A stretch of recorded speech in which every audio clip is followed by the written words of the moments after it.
to the Director of Nursing, who is the guest of honor, the nurse manager, the house supervisors, and the nurses present. My name is Margaret. I'm one of the nurses in this hospital and particularly on this floor. I'm here to talk today to you about euthanasia. I have chosen 3 cases of euthanasia which I want you to review and understand. My first case is of Terry Shiavo of Florida, late of Florida. My own personal case of my own young sister. And the many cases that we encounter, we see every day on the floors of the hospital.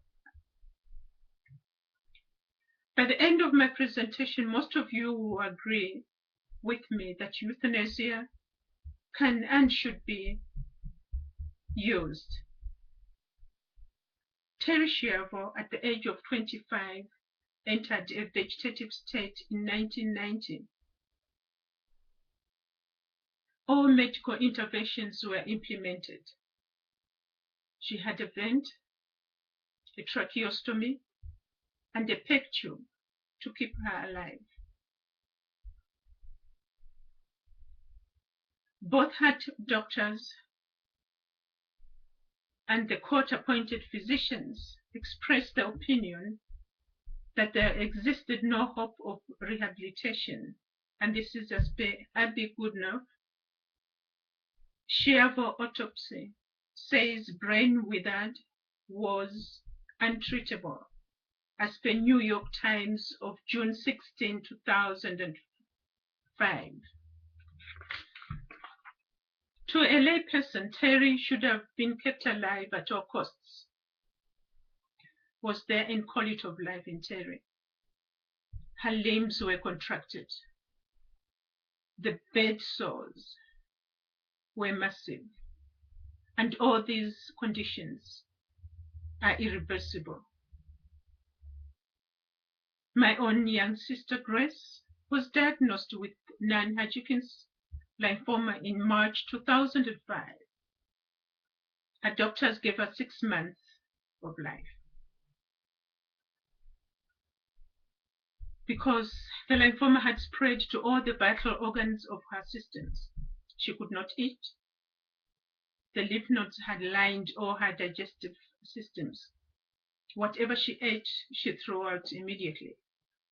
An NG tube was placed to keep her alive, pending the arrival of her son from Africa.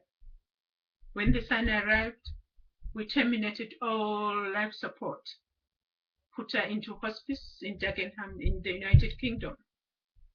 13 days down the line, which was on the 18th of November 2005, my sister died. Her remains, the coffin, and all her belongings weighed 95 pounds. In the hospitals where we work, we encounter every day, we look at all these emaciated bodies, contracted limbs, the bed sores, and yet the relatives insist that their loved ones should keep on going. Are we in denial? What is the fear? What are we afraid of? Where is the quality of life in our sick loved ones? Denial is the biggest issue here. Deep inside, we know that this person will never wake up and walk. It will never be the same. Probably it's the education, enlightenment. If people knew and understood what euthanasia was, they would be in a better position to understand and take the right decisions. Euthanasia is not painful. The patient is put on comfort measures. Comfort measures in the sense that there's no pain. At the sight of pain, any indication of pain, pain medication is put immediately. It's administered.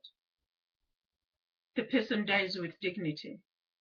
From my above presentation, do you think I didn't love my sister? Do you think Mr. Shiavo didn't love his wife? He did, and I did. But we did the right thing. We didn't want our loved ones to go on suffering. After my presentation, I'm sure a few of you now have some idea of euthanasia. You are thinking twice. Thank you for the opportunity.